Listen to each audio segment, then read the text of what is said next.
তুই আমার টাকাটা খালি করে তোর এখন দাঁড়া আমার বড় ভাইয়ের কাছে তোর লই যেতে আসছি। বড় ভাইয়ের কাছে লই যাবি মানে?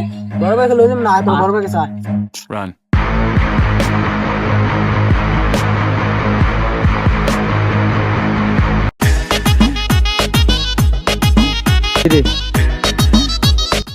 ছোট ভাই তোমার বড় কত হ্যাঁ?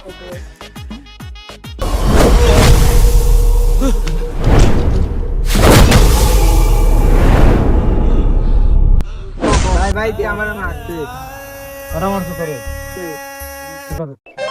ঠিক আছে তাহলে মারবা, বেশি করে মারবা। তোমরা এলাকার বড় ভাই, তোমরা মারতে না কেন মারবো? বেশি করে মারো, যাও মারবা, বেশি করে মারবা। তুই বেয়াদবি করে কি তার মারবা বেশি করে, তার বাপ দাও